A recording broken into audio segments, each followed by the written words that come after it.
Isaías capítulo 40, nós vamos ler o verso 31. Diz assim a palavra do Senhor: mas os que esperam no Senhor, renovarão as suas forças, subirão alto como águias, correrão e não se cansarão, caminharão e não se fadigarão. Quando nós lemos a frase, mas os que esperam no Senhor,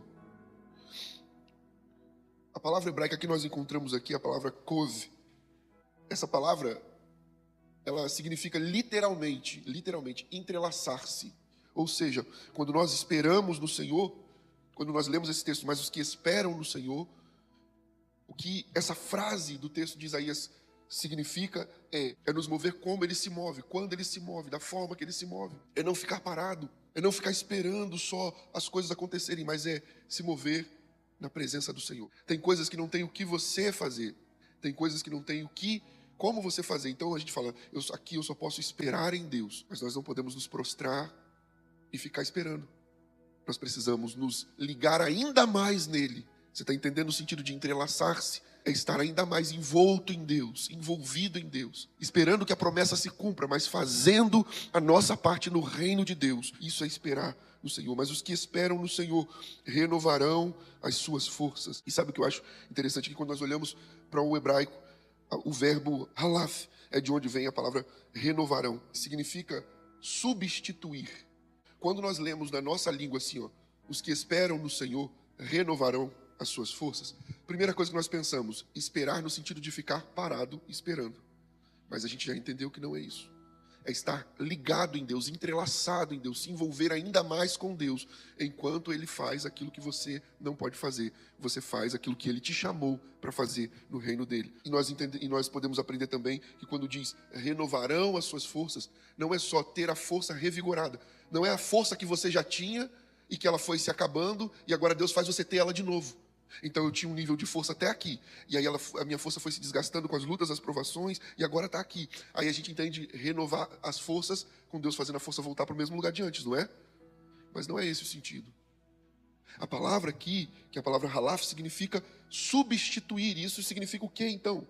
Significa que Deus substitui a força antiga por uma força nova. Você nunca mais vai ter a força que você tinha antes, e glória a Deus por isso. Eu nunca mais terei a força que eu tinha antes. Nós nunca mais teremos a força que nós tínhamos antes. Glória a Deus por isso. Porque Deus não vai renovar a nossa força no sentido de dar de novo a força que tínhamos. Ele vai nos dar uma força nova. E isso significa... E quando nós olhamos aqui, diz assim, renovarão as suas forças. Renovarão as suas forças. Então, a palavra halaf significa substituir. E a palavra coar é a palavra para força, que foi transliterada ou traduzida como força. E ela significa poder, vigor físico e espiritual. A promessa aqui é que Deus dará uma força nova, um novo impulso. E não vai ser um impulso e uma força temporária. É um impulso que vai nos levar para frente para cumprir o propósito dele. Não é uma força temporária que daqui a pouco vai acabar. Não, é a força que vem de Deus e não de nós mesmos. O texto diz, mas os que esperam no Senhor renovarão as suas forças, subirão alto como águias. Alto como águias. A águia é a ave que consegue voar os voos mais altos. Ela sobe com o impulso, não é apenas da força dela, das asas dela. Se a águia dependesse da força das próprias asas para poder subir o tão alto que ela sobe, ela não teria capacidade, por mais forte que ela seja. A gente, quando vê a águia na TV, a gente imagina, não dá para ter, né, ideia disso. Um animal de asas abertas com uma envergadura de mais de 2 metros. Mas isso não significa que ela tem força em si para poder subir tão alto. Ela ultrapassa as tempestades, mas não com a força dela. Então o que dá força para a águia subir? O vento. A águia tem a capacidade de pairar sobre o vento. Ela abre as asas e ela começa a plainar. O vento vai fazendo com que ela suba. E quando Deus fala, subirão alto como águias, Deus não está falando isso por qualquer motivo. Ele está mostrando para nós assim, como a águia usa o vento para subir.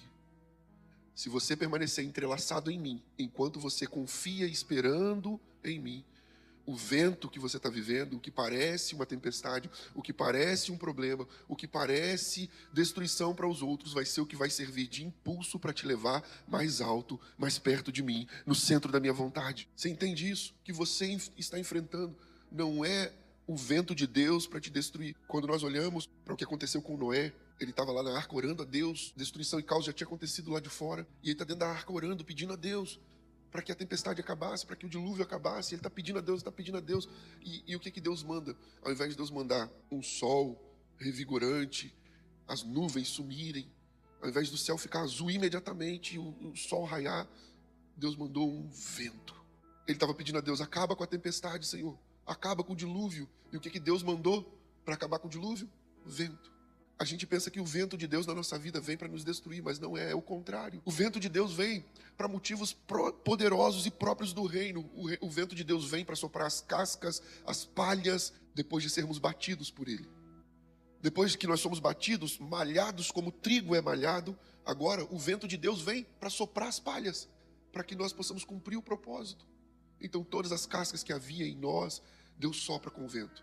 Cascas que nós nem sabíamos que tínhamos. O vento de Deus não vem para nos destruir. Mesmo quando ele parece que vem para nos destruir, ele vem para derrubar as cadeias que estão ao nosso redor. O vento de Deus não vem para nos destruir, ele vem para soprar as nuvens, soprar a tempestade, soprar o dilúvio. E parece que a arca da vida vai virar, mas não vira. Deus tem todo o projeto na palma da mão. Quando ele falou, Noé, vai ser desse jeito, vai ser desse tamanho, dessa largura, ele já sabia que a hora que o vento que ele ia soprar batesse sobre a arca, ela não iria cair. O vento de Deus vem com um propósito: tirar as cascas, soprar a tempestade. O vento de Deus vem para derrubar as cadeias. O vento de Deus vem para te impulsionar, para nos impulsionar para mais alto. E o verso prossegue dizendo: correrão e não se cansarão, não ficarão exaustos. Isso significa não vão colapsar por esforço. Sabe, a pessoa está correndo. Que tipo de colapso pode acontecer? Colapso cardiorrespiratório, neural, muscular, todos eles podem acontecer. Quando nós olhamos para a palavra aqui, que é a palavra yu-agu, essa palavra ela significa não colapsar. Então, quando nós lemos assim, correrão e não se cansarão, isso significa, você vai correr, isso. E esse correr aponta para o quê? Voar aponta para estar acima das tempestades. Correr aponta estar indo em uma direção, ter um propósito. Ninguém corre para lugar nenhum, só louco corre para lugar nenhum. Quando o texto bíblico diz, vocês correrão e não se cansarão, é em direção ao teu propósito, em direção ao teu chamado, em direção à promessa que eu fiz. Você vai correr e você não vai colapsar. Você vai ter fôlego para chegar. Seus músculos, sua musculatura espiritual vai suportar. Sua musculatura emocional vai suportar. Olha quantas promessas lindas. Voar alto, correr rápido e sem colapsar. E ele diz mais: vocês caminharão e não se fadigarão. Andar é o que nós fazemos normalmente na nossa vida, está apontando para as normalidades da vida, para as coisas naturais. Você vai fazer as coisas naturais. E o que é natural na nossa vida? Você vai trabalhar, você vai arrumar sua casa, vai fazer as suas atividades do dia, você vai cumprir as suas tarefas cotidianas normais e você não vai se cansar. E o cansaço aqui é colapsar, lembra? Por isso que é importante lembrar. Por isso que é importante entender o sentido da palavra. Não está dizendo de não ficar cansado. Estou cansado, vou dormir, vou descansar. E aí você dorme, descansa. No dia seguinte seu corpo está bem, você está disposto de novo. Está falando de colapsar. De você se cansar ao ponto de que o sono não descansa, o descanso não descansa, porque o negócio está além do físico. Está no emocional, está na alma, está no espírito. O que você deve fazer para você viver o natural da vida sem se cansar? Para você viver, para você correr em direção ao seu objetivo, ao seu propósito, ao chamado de Deus e não se fadigar. O que é necessário para você conseguir voar alto? Isso é natural para o ser humano? Voar é algo que o humano faz, sim ou não? Não. Então está falando de sobrenatural. O que você precisa fazer para viver o sobrenatural? Para subir além da tempestade? Para voar nas asas do vento? Para usar o vento das provações, das lutas, das dificuldades, entendendo que não é destruição de Deus, mas é algo que está te impulsionando. O que você precisa fazer? Seja para o sobrenatural, seja para correr em direção ao propósito da sua vida, ao chamado de Deus, seja andar no dia a dia, fazer as coisas naturais. O que nós precisamos fazer para não nos cansar, não nos fadigar e para viver o sobrenatural? Esperar no Senhor. Pastor, mas eu já sabia disso. Então Deus está reforçando para que nós coloquemos em prática. E esperar no Senhor não significa não se preocupar. Porque mesmo esperando em Deus, nós às vezes nos preocupamos, somos seres humanos, nos preocupamos. Mas, como diz as Escrituras, em tudo somos atribulados, porém não angustiados, perplexos, mas não desesperados. Eu posso aceitar passar por tribulação, mas eu não aceito permanecer na angústia, porque isso não me pertence. Tribulação é um estado temporário, angústia não deve existir na minha vida.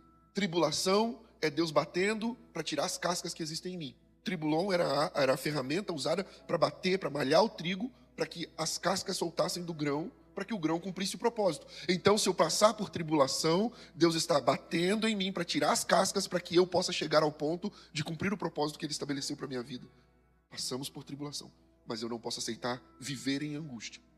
Eu posso ficar perplexo. O que perplexidade significa? O que é estar perplexo? A forma mais fácil de expressar isso é ficar de boca aberta, queixo caído com a situação. Não acredito nisso.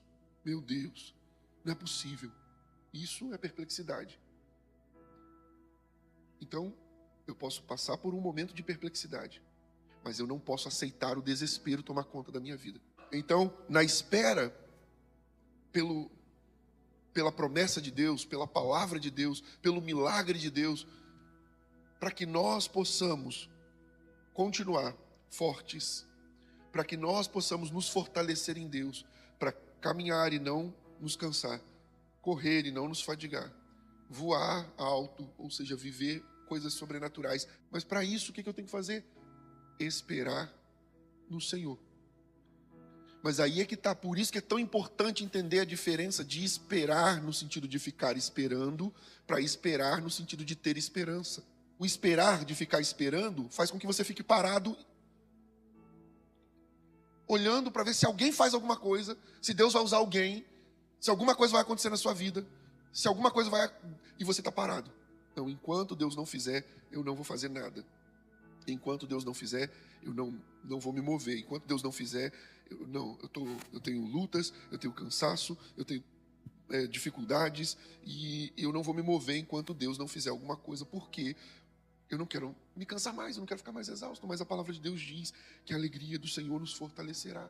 Se eu entendo a espera como a palavra de Deus diz, e a palavra de Deus diz que esperar no Senhor é ter esperança nele, é uma esperança viva, uma esperança que se move, é uma esperança que continua cumprindo o chamado, cumprindo o propósito, cumprindo a missão, fazendo a obra de Deus enquanto espera, sonhando, projetando. Tem gente que está no tempo da espera, aí para tudo a vida.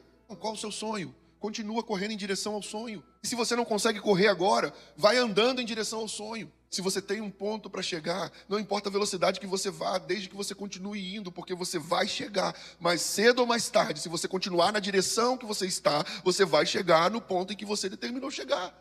Então não importa a velocidade, só que o negócio é que se a gente não está voando ou correndo, a gente está desanimando. Deus diz, espera em mim. Isso significa, se entrelace em Deus, se envolva com Deus. No tempo da espera, ore mais. No tempo da espera, busque mais. No tempo da espera, faça a obra de Deus. No tempo da espera, se envolva com Deus. No tempo da espera, não deixa o desânimo te parar, não deixa a preocupação te parar, não deixa a tribulação te parar, não deixa a perseguição te parar. No tempo da espera, entrega, confia e descansa. Eu aprendi isso com Deus. Espera, confia e descansa. Quando você não pode fazer nada, quando você não pode falar nada, quando você não pode se mover, porque Deus está dizendo, espera, confia e descansa. Você não pode se mover para fazer o que você quer fazer. Você não pode falar o que você quer falar. Espera, confia e descansa. Mova-se em Deus, fale com Deus, chore para Deus, faça a obra de Deus, alegre o coração de Deus, porque com isso você vai se fortalecer. Deus, eu estou correndo, mas eu preciso de força. Eu estou indo em direção ao propósito, em direção à missão, em direção ao chamado do Senhor, mas eu preciso de força. E aí ele diz, se entrelace em mim, se envolva comigo. Escuta essa frase, quem espera ativamente no Senhor não será vencido pelo cansaço da vida. E eu fiz questão de colocar assim, ativamente, quem espera ativamente no Senhor, para implicar literalmente em estarmos esperando em atividade. Onde? No Senhor. O segredo não está no ritmo. Guarda essa frase. O segredo não está no ritmo, mas em quem nós confiamos. se correndo ou andando, vamos chegar ao centro da vontade de Deus. Porque o segredo não está na nossa força, nem na velocidade que vamos. Está na palavra daquele que prometeu. Aleluia. Feche seus olhos, vamos orar ao Pai. Pai, nós te agradecemos pela tua palavra. Que nós possamos voar, correr e andar, sem nos cansar. Que nós possamos viver o natural, que nós possamos correr em direção às promessas, aos propósitos. Que nós possamos, Deus, viver o sobrenatural do Senhor, mesmo no tempo da espera. Uma espera com esperança ativa. Ativos no Senhor, ligados no Senhor, nos movendo no Senhor, nos envolvendo ainda mais, cumprindo o seu chamado, o seu propósito. Que assim seja sobre a nossa vida.